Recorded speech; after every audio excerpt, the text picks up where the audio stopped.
Hurricane Harvey help on Twitter, Reddit, and Google Docs. 711 million email addresses are being used to send out malware. Plus, Russell Hawley from iMore is here to talk about the AR arms race. All that and so much more coming up on Tech News Today. This is Twit. Bandwidth for Tech News Today is provided by CacheFly at CACHEFLY.com.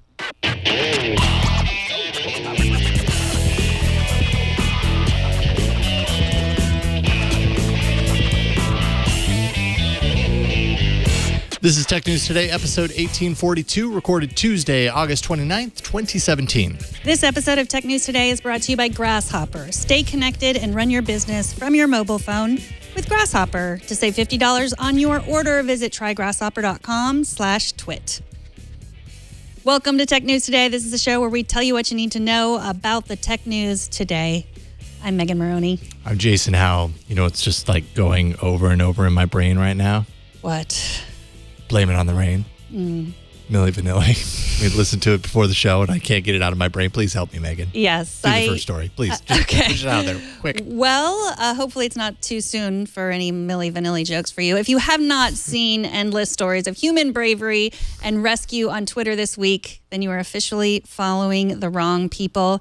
As Hurricane Harvey drops buckets of rain on the Houston area, and then is moving on to surrounding areas, Twitter has erupted with photos of tireless first responders saving children and heartbreaking tweets from people stuck in their homes. The Atlantic says an impromptu group of coders and mappers calling themselves Harvey Relief have used Twitter, Google Docs, Slack, Reddit, and other resources to connect people to get help. Their resources include shelter info, remote volunteer logging requests for rescues, that they've seen on social media. So basically they are scraping social media and trying to connect these people who need to be rescued with rescuers. Brooke Binkowski, she's the managing editor at Snopes. She is the group's spokesperson. And some law enforcement officials have been urging people not to use Twitter as an alternative to 911. But a sheriff in Harris County has been communicating through his Twitter account pretty effectively.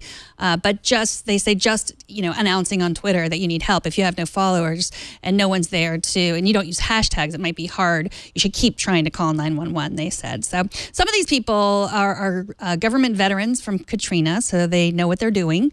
And yeah, it's as they've said, this is a disaster that's unknown and beyond anything we've experienced. I grew up in Houston. I've seen the neighborhood that I grew up in, the house down the street from me. Like I've seen video of it just being up to the windows. Oh, it's really? heartbreaking. Yes. Wow. Yeah, it's terrifying. And I've been in touch with a lot of people, have been emailing, and some people who checked themselves, did safety check. That's the first time I've really experienced that, where people have marked themselves as safe. And Leo and I talked about this morning on iOS Today. There are many more that didn't mark themselves as safe. Does that mean they're not safe? Not necessarily. Like there are people that I know never log into Facebook, so I'm not as worried about those. But you can actually go and click request that they mark themselves as safe. And I did this, one of my best friends in high school, and then later, she marked herself as safe. Like, of course, you might not have power, you might not have, electricity, all those things. So it might be very difficult to go on Facebook. And it might be one of the last things that you think of doing, making sure that your best friend from high school you haven't seen in a couple of years knows that you're safe. But it's always nice to know that people are thinking about you. Yeah, I can't even imagine being in a situation like that. It's hard to comprehend kind of the scope of everything that's happening and what your instinct is in that situation. I know for a lot of people, the instinct anytime they go anywhere is to make sure they have their phone on them. And in this case, like, I feel like this is where you see the value of what social media is capable of. Granted, they're saying don't not call 911 because you're posting on Twitter, but I kind of feel like you have to post on Twitter if you have the ability. Make sure and put your hashtag there so that it surfaces, depending on how many followers you have. It might not be seen if you don't put a hashtag there and associate it with something. Put it on that list. But I mean, posting to social media, posting to Facebook, it's a quick ping, right? Like you write it, you send it, it's out there, and it's probably going to appear in front of somebody's eyeballs at some point that could possibly kind of, do some action on top of that, maybe alert the right people to let them know that you're in trouble so that they can do the hard work for you on the back end while you're trying to get out of this situation. Then, of course, calling 911 as well. I read about a Redditor that had posted their address to Reddit saying they were headed to the roof and, here's my address. I'm headed to the roof, just putting that out there. And then another Redditor basically followed up saying, I'm unloading my canoe now. I'm on my way. And that's just so cool. Like, we're obviously it's good to call 911 and everything, but you increase your chances by posting it on social media in a situation like this, if you can.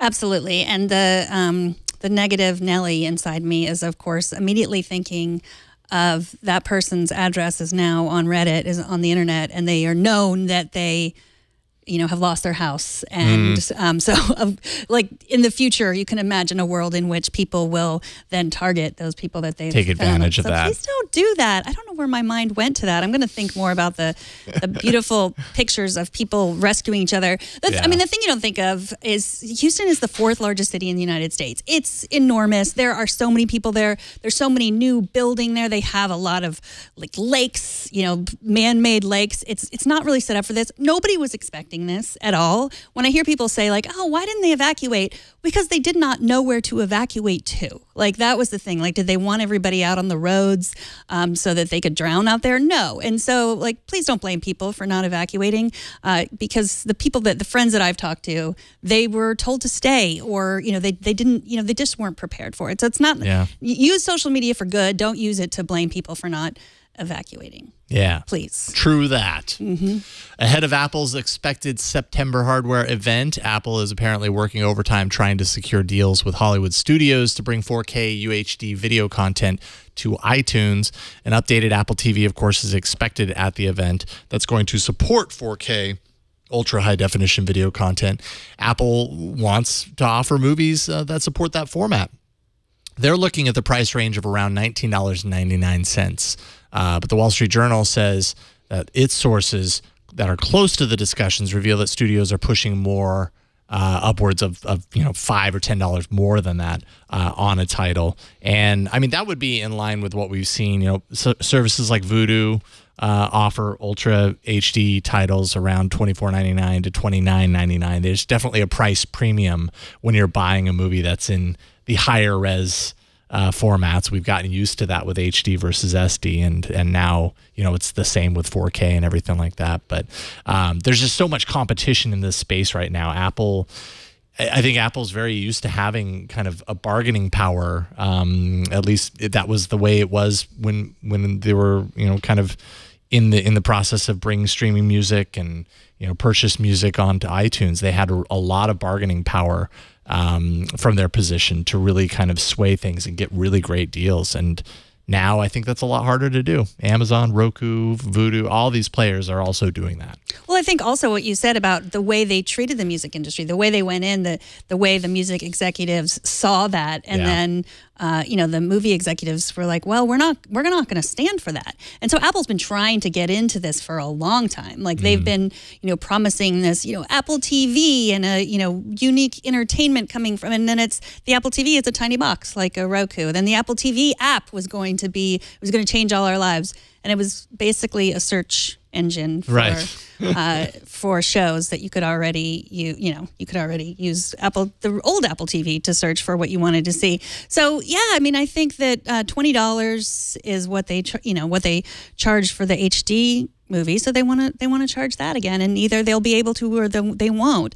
I mean, the Wall Street Journal said some executives are not going for it, which means some might have already gone for it. So it might be they have some content, but just not all the content. Or maybe the age of the content, because we're used to seeing that as well, right? Like older, maybe less demand. Like you're probably not going to find Guardians of the Galaxy 2 at that price point, but you might find something, you might find, I don't know, Sneakers from the 90s, random movie you've never heard of. You'll probably find that UHD $18 or something. Who hasn't heard of Sneakers, for goodness sake? I'm sure there's a lot of people watching that haven't heard of it. It was a pretty good movie. I liked it. It was a good movie. Yeah, I'd pay No, actually, I wouldn't pay $18. I'd rent it, really. If I'm honest, I'd rent it. I wouldn't buy it. If I'm honest, which I try to be, I wouldn't pay $20. I don't buy movies. Yeah. I watch them on Netflix. I like to go to the theater to eat popcorn. We did buy all of the Star Wars movies, but I haven't bought another movie in a long time because basically I look at the alternative, which looks free. I mean, I know it's not free because I pay $14 a month for Netflix, but I think I'm already paying for that. Yeah. I'm not going to pay more. But there's a lot of shows you're missing on Netflix.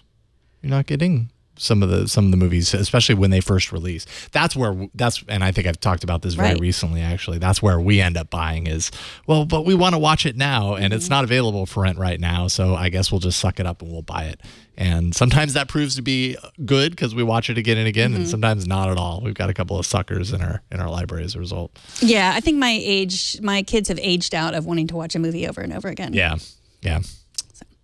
A French researcher has discovered a Spambot that's using 711 million emails to unwittingly deliver bank malware all over the world. Because the bot has legitimate login information and email credentials, the emails used to spread malicious spam often defeat regular spam filters. Troy Hunt of Have I Been Pwned has seen the data and says it's larger than anything he's been sent before, and that it basically includes one address for every single man, woman, and child in all of Europe. The researcher, who goes by the handle Ben Cow, says that the spam bot has caused at least 100,000 unique infections so far. So you can, if you want to check to see if your email is in this list, you can go to Have I Been Pwned and enter it in. It's always sad. I still do it, even though you cringe when you do it. You're like, and go search. Well, it was, I've seen the ones from 2014 for a while every time, but then there was another one like from Better Business Bureau or something, B2B or whatever that was. Yeah, that's a new one from 2017. This is called Onliner. It's used to spread the Ursniff banking Ursniff. I think it should be like Earl's. I don't know. Ursniff. I like it. Ursniff banking Trojan. And at the time that I was last looking at this, the server was still up, but the person who found it has been working with law enforcement to try to get it down. So. Yeah, and the Have I Been Pwned folks are saying 27% of the emails from this list are already in the site. So that's a bunch of new emails being added to it. I think email filters have gotten really good, and part of what has made this an effective Trojan is that the attacker apparently had a huge list of SMTP credentials that would allow it to kind of green light his distribution emails. And he or she got those from other breaches, LinkedIn, a hack on Badoo, and a bunch of others. So basically in total, 80 million accounts, 80 million of those credentials. And that allows the email, when we would attach into the email a pixel-sized image, which we've heard about that many times, right, for tracking. If you open the email and it views that pixel image, then that sends the pertinent information back to them for tracking after the fact, IP address, the user agent information when that email is open, and that allows them to know whether you're on a Windows machine or Android or iPhone or whatever. And this is really targeting Windows at its core. So don't waste time with the things that identify itself as Android or iOS. Just focus on the things with Windows. And as we know, you send out a huge bulk of these, you only really need a small percentage, tiny percentage of people to respond, and that's how you win. It's also a good time to remind you not to put images in your signature, because we need to get used to not seeing images. Just seeing images in an email like that, a pixel image. Yeah, you don't even see it when it's a pixel. It's probably like a white pixel. A single pixel is going to be really hard to spot. But a lot of email email services have gotten really good about that too. I think many of them now by default don't open images unless you explicitly elect for it, or you change a setting and say always open an image when I open it. Right. When I open up the email, show me the image. You can set it so that it won't do that, and it's more of an on-demand process, and that would protect you, I would imagine, from this, because it wouldn't automatically show that image and send back that information. Well, another reason not to put images in your signature, because they just look bad, like they're broken. Yeah. Don't do that. Mm-hmm. The Amazon Echo is getting into the Sonos game, sort of. Echo devices will now support multi-room playback, similar to expensive Sonos equipment, and then more recently Google's own Home and Chromecast audio products do this. Audio played on an Amazon Echo within a network can be synchronized to play across other Echo devices on the same network at the same time. Not only that, Amazon is releasing a connected speaker API, which means that third-party devices with Alexa integration will soon be able to take part in the multi-room playback as well. And this is a function, this is an option that I love. It's awesome with the Google Home. Okay, G, play the Beatles in all rooms, and through the app I've got it worked out, and boom, all those speakers light up and they're all playing the same thing, and I'm filled with Beatles. It's heaven. Yeah, I can't wait. I'm sure my kids will be very excited when I just say, play my music everywhere, because they have dots in their rooms and they hate my music. So I'm really excited now. This is how you wake them up in the morning. Yes. Set up like a playlist. Yeah. Like, Right. Mm-hmm. And That's just great. loud as it can go. Yeah, or some AC/DC also. Oh, would be okay. Great. That works. Yes, this is exciting. I mean, mostly because it hasn't done this. It's gotten better, but in the very beginning, when I first got two devices, when I first got the Dot, you would say, and we also lived in a smaller house then, you would say, play Tech News Today, and it would start it in one room, and then it would start it slightly, off. After, and then it would just be our voices slightly off, and it would be terrible. I wonder if you'll be able to do it with everything, or is it just with music? Well, so there's supported for now Amazon Music, TuneIn, iHeartRadio, Pandora, Spotify, and SiriusXM coming soon. That makes me think that it's synced music in this case. Maybe that opens up to like podcast support at some point, although you can get podcasts in Spotify once that happens. And I don't know, is Amazon Music, do they do podcasts through Amazon Music? I don't think they do. I don't think they do. But that would be nice, I suppose, if you want a podcast in every single room in your house. Well, that's what happened, because I'm going down and getting the laundry. Yeah. I'm going upstairs, you Right. know. Yeah. But yeah, I have been doing a home test. Currently, we pay $14 a month for full family Apple Music. And Amazon Music, I have like a free trial, and I think it's only about $5 a month for their streaming. And so I'm trying to convince my family that everything we need is on Amazon Music. They disagree. It's a tall order. Well, also, I mean, my daughter has like a million playlists for every situation. Then she would have to, put those over on Amazon Music, and she's not willing to do that. So I don't know. But then she's Amazon Music also doesn't have the cool factor of Apple Music. Not for students, I'm imagining. But you know what I realized recently? You know what has the coolest cool factor? SoundCloud. Oh, yeah? But it also, I learned, the teens are listening to a lot of SoundCloud. But they're also, there's a phrase I learned from the teens. You're welcome, everyone, for what I'm about to tell you. SoundCloud rappers. That's a derogatory term for like people that just like think they can rap and upload their raps to SoundCloud. Like you probably did this when you were a kid. Like you played, you rapped and then you like recorded it on your. I never rapped. I never recorded my raps. Actually, I have a lot of recordings from when I was younger. Yeah. And there are probably a couple of really horrible raps in there. And so what if your 12-year-old self had uploaded those to SoundCloud, and right now we could pull them up? Jason Howell, this is your life. No, I'm just kidding. I wish I had them. So anyway, that's a thing. It's like sort of in my world, it would be like a self-published author or something. Yeah. Like, a SoundCloud rapper. Whatever. So, yeah. All right. Well, it's a cool feature, regardless of whether you're listening to SoundCloud rap or not.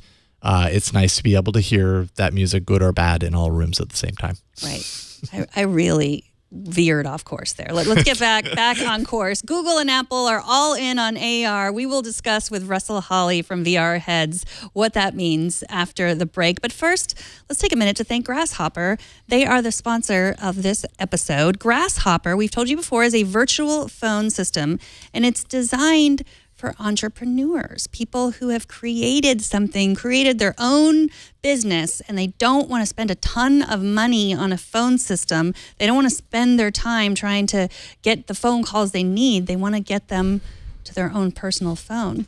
And Grasshopper works just like a traditional phone system, but you don't have to purchase any new hardware. So you can use an iOS app or an Android app, and then callers can reach you wherever you are on your mobile phone. Grasshopper allows you to keep your existing number so you can maintain your brand. Whether you're new or you've been established for a while, you want to keep that brand. And having a phone number that looks good, maybe like an 800 number, that helps you look professional. When you make a call, your client will see your Grasshopper caller ID instead of your personal phone number. They could think you're sitting in an office, a 10-story building, an office with a window. They don't know. All you have to do is select a toll-free or a local number, record a custom greeting, and then add multiple extensions for your business. You can make your business sound more professional by using Grasshopper. Like I said, use a toll-free number or a fancy number. Set up department and employee extensions with custom call forwarding to any phone in the world. Get voicemails emailed to you as audio attachments. You can also send and receive SMS text messages from your business number. 250,000, actually over 250,000 happy Grasshopper customers are already using the service, and you can join them. Plans start at $12 a month, and you have a 30-day money-back guarantee. Turn your smartphone into a business line with Grasshopper. To save $50 on your order, go to trygrasshopper.com/twit. That's trygrasshopper.com/twit. And we thank Grasshopper for their support. Remember how ASUS literally just released a new phone called the Zenfone AR? You remember it because it's right here in my hands for augmented reality using Project Tango hardware, that hardware that you see right there. Google just revealed a new project that might make consumers think twice about picking this up. Joining us to talk about this is Russell Hawley from VR Heads, but you were writing for iMore today. Welcome back to the show, Russell. It's great to have you back. Thanks. It's good to be back. All right. It's great to see you. Google announced its newest AR project, AR Core, or ARCore, but it's probably AR Core, I'm guessing. Tell us a little bit about what this encompasses underneath. What's at the heart of this? Sure. So AR Core is taking the computational stuff from Tango without the extra sensors, and so it gives a unique kind of spatial depth for augmented reality, where you can put something in a room and kind of move around that object and see it from every angle just by looking through your phone, the same way you would a Project Tango phone.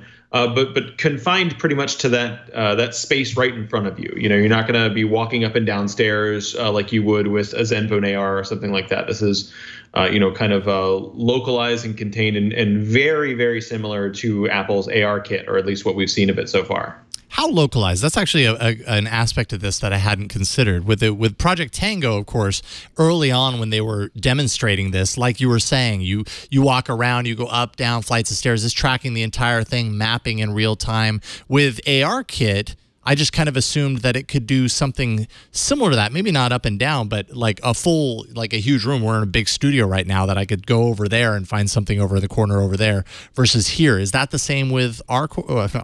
I want to call it ARCore now, but it's ARCore. I think we're just going to stick with ARCore for this just because it sounds better.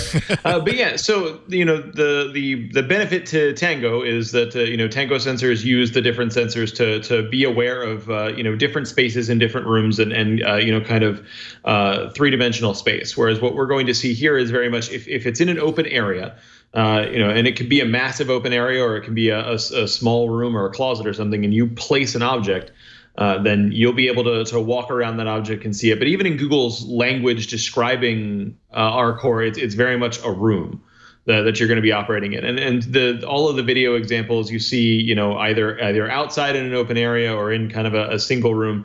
And the reason for that is when you step into another room, your phone isn't going to know that there's a wall in between those things. So it's just going to look kind of awkward because that augmented reality thing is still going to be in the same physical place that you put it, as far as motion, like total steps away from it. But it's not going to know to not show that thing because there's a wall there. Whereas Tango would see the wall and say, okay, we don't show the augmented reality thing because there's a wall here. Got it. So what does this mean for Project Tango? I mean, will it still continue, or is this make it obsolete? I'm not sure about the connection between the two. Yeah, so Project Tango is really the kind of what comes next, and then that's kind of the weird thing about this is that we've heard about Tango for so long because it's one of Google's many projects that they've done kind of in open development, but it's already been seen in places where RCore would never work, like the International Space Station and museums and places like that, where operating in three-dimensional space is important, and so Google's going to continue working on that because that really is the important next step for any form of augmented reality, is being aware of more than just the thing that's immediately in front of you. But very much like Apple's ARKit, this gets consumers excited about the things that they could maybe do with augmented reality. Because right now it's really hard to explain to someone what augmented reality is and why they should care about it. But if you give someone a phone and say, you can draw something in space here and walk around and see that thing, and it's yours that you can then take a selfie with, that ends up being this really cool thing that they can they don't have to visualize in their mind. They can see it through the phone lens.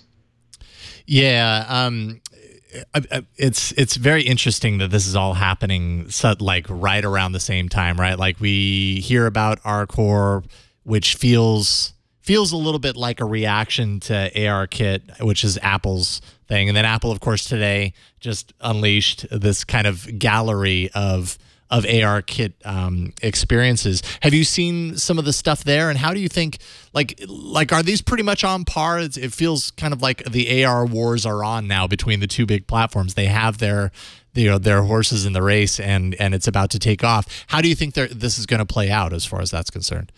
Honestly, they both seem really, really similar, and we're talking about the same basic limitations from each set of hardware as far as what they can do with depth sensing and motion tracking and things like that. So it's difficult to say that one's going to be more capable than the other. I think where we're going to see degrees of difference, at least with the first wave of apps for both of these platforms, is what the hardware itself is capable of. As much as I love my Android phones for their low light sensors to be able to do this AR stuff in a dark room, I think we're going to see iPhones with their more capable processors and GPUs able to show more virtual objects in a space than an Android phone would before starting having kind of stuttering problems and maybe some performance issues. It's really speculative at this point. But I think that's an area that we may end up seeing a significant difference, as developers are kind of trying to figure out how far this can be pushed. And so when you're speculating about the hardware, are you thinking about like the next iPhone and the next Pixel, or the current iPhone and the current Pixel? Right now, I'm thinking about the current iPhone and the current Pixel. And it's knowing that there isn't another processor coming out for that Android phones are going to have. Qualcomm doesn't have a processor coming out that's going to be leaps and bounds better than whatever Apple is working on next for the processor and the next iPhone. Historically, they have been several degrees behind as far as overall performance, and there's no reason to suggest that that's going to change here as we move into October or November. But the big argument that Apple was making with ARKit was, now we're going to get AR into the hands of so many people, everyone with an iPhone. And this is then Google can say we are too. They promise like support for 100 million devices by this winter. So it's really just saying, like Jason said, it's the AR wars. Accessibility is definitely the thing that's going to make this popular. My immediate concern with both of these platforms is developers who are able to release, build things that are more than just a kind of a passing excitement. All of the demos that we've seen so far, they're really cool to see, kind of through this lens on the internet where they go, here's, 10 examples of cool things that can happen. But nothing that I've seen so far suggests that I'm going to want to use any more of these things for more than 30 or 40 seconds before I go back to doing the things that I'm already normally doing on my phone. And so, my hope is that, we see, augmented reality examples that people are going to continue to use. I hate to use this example, but like Pokemon Go or something like that, where it's something that people are going to constantly use over and over and over again instead of something they install and use for 30 seconds and then forget that it's on their phone. Yeah, I mean, that, what you said there resonates a lot with me. In my experience with the Zenfone AR, I did a review on new screensavers last week. I'm going to do kind of a roundup of some of the Tango apps this week on new screensavers. But I mean, by and large, like there's a game called Towers for Tango, which is actually pretty impressive, right? Like you put it out, you find a flat surface, you basically drop a big playing field on the table, and it stays there. And it's a tower simulator, a tower game where you build up towers and you can go in there and manage people and all this kind of stuff. Really cool use of the technology.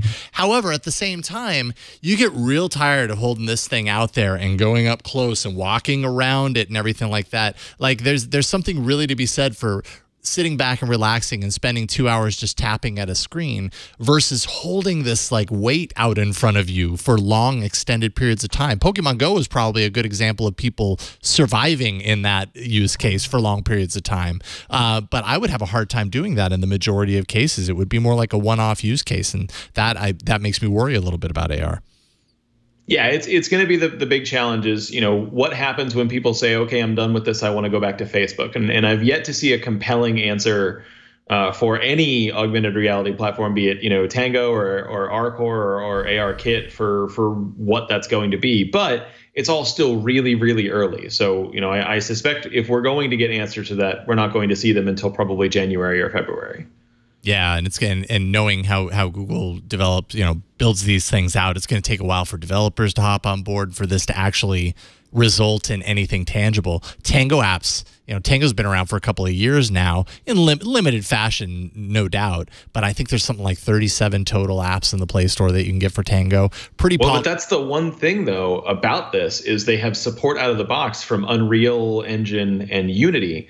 Which are both engines being used in ArtKit as well as just heaps of virtual reality applications. And so there's two things that could happen here. We could see ARKit developers with a really easy way to port their experiences to Android as well. Or we could see existing VR developers who are looking to kind of push themselves a little bit further using the Unity plugins for ARKit to grow that. So that I think Google actually has handled by making sure that they, like, part of the announcement was support from Unreal and Unity, and those are really big deals that Tango just doesn't have.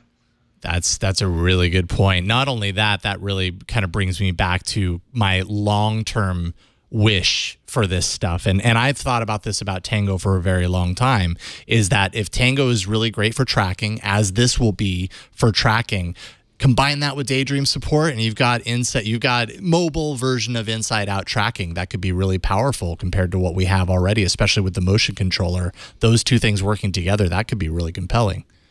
I think what you're talking about there is a really big part of the Google Daydream standalone headset with the visual positioning system. Yeah, you're right. That's pretty much exactly what you're talking about there. And I think that's a big part of what we're going to see moving into the fall.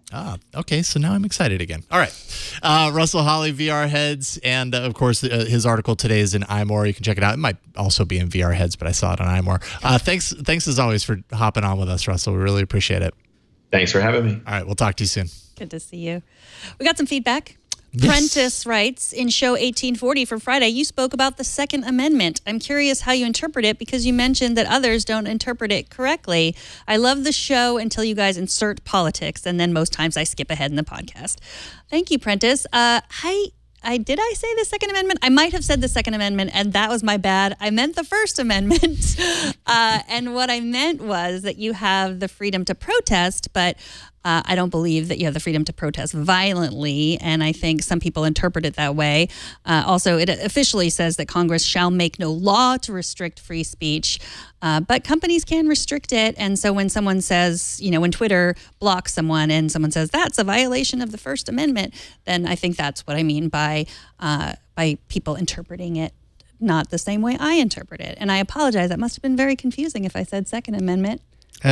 All the amendments are the same, right? Totally kidding. Yes. Totally kidding. Don't email me. But we are not discussing the Second Amendment, and we do our best to only talk about politics when it relates to technology. And I think we try. Yeah. We're just doing our best. Yeah, we're humans. We're humans. Just like this human who is the fan of the day at Newfers on Twitter sent this picture saying, I listen to TNT while I shower via one of our 4 Amazon Echo devices. And no, I don't hold the Echo while I shower. Well, that's good news. Don't do that. That's a bad idea.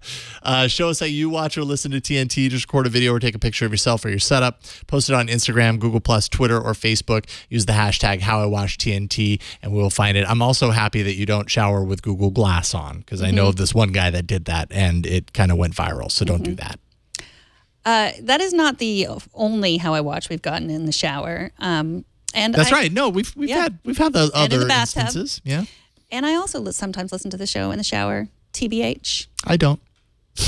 I don't listen to anything in the shower. I take a shower and then I'm done. Yeah, I also check my email in the shower on my Apple Watch. I'm a multitasker. It's not always good. Right. This week, you might have seen that the New York Post had a headline announcing that the New York Police Department had to replace 36,000 useless smartphones because they are Windows phones. While it is all fun and games to make fun of Windows phones, the truth is that this isn't another story of your tax dollars going down the toilet. The NYPD responded to the New York Post saying that they acquired the phones at no cost with an option to move off of the hardware in 2 years, also at no cost. So it's not as bad as it sounds. Mary Jo Foley has... Not bad at all, actually.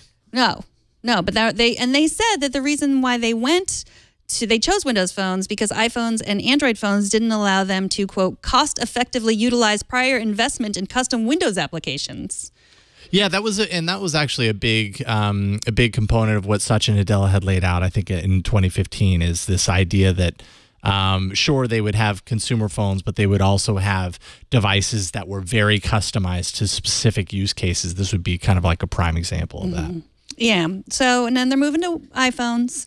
I am not sure what kind of deal they got. I don't work for the New York Police Department, sadly. Well, that's what I'm trying to figure out. So that if they said that they didn't have to pay any going in and then moving off the hardware 2 years later at no cost, does that mean that they get their iPhones for free? I don't think that's what that means. Okay. I think just moving on, because it costs to get off of one platform and get on to another, and so that would be no cost. I see, the kind of the transfer over. They actually also said that the smartphone initiative is 45% under budget, which basically, along with this, gives them another 4 years of support at current spending. So they've got the money for iOS. They're jumping ship. They actually decided to do the transition last year, so it wasn't even this announcement that made them move in that direction. They had made changes to iOS that they thought were good enough to allow them to move over. They made that decision last year, so there they go. And here we go. And yes. Oh, sorry. Burke has something. Let's get it in real quick. He says, they should have jumped ship 3 years ago, says Burke. Boom goes the Burkeamite. I was also going to say the Toad Sloth in the chat room said it sounded good, but the kids laughed at them. I don't really know if that's the reason why the NYPD switched off, but I mean, it must have been uncomfortable at times. Yeah, there were lots of, Dad, really? TNT records live every Monday through Friday, 4 p.m. Pacific, 7 p.m. Eastern, 2300 UTC at twit.tv/live. You can be part of the show by emailing us, tnt@twit.tv. Leave us a short voicemail, 260-TNT-SHOW, and find us on Twitter at TechNewsTodayTV. Hey, have you subscribed? If you haven't, please do, twit.tv/TNT. And don't forget to join me on our 10-week cruise. Cleanse. It would be nice if it was a 10-week cruise, wasn't it? 10-week It feels cruise. like a cruise. I'm already cruising through the digital cleanse on the new screensavers, #digital cleanse. And subscribe to our other shows. All about Android, iOS today. Go to twit.tv, search for shows, subscribe to some. And if you want to tweet at me, if you love your Windows phone, please tweet at me. I'm at Megan Maroney. And I'm at Jason Howell. Thanks to our technical director, Kevin. You are awesome, Kevin. Thanks to Burke for helping out in the studio. You are so awesome, Burke. Thanks to Josh, who's editing, right? Oh, never mind. You don't get a thanks, Josh. See, it's Tuesday, and I remembered, and he's not editing this Tuesday. Josh. Why not? Yeah. What's his problem? Thanks again, Kevin, for all that you do. Saying. Thanks to you for talking tech with us today. We'll see y'all tomorrow. Bye, everybody.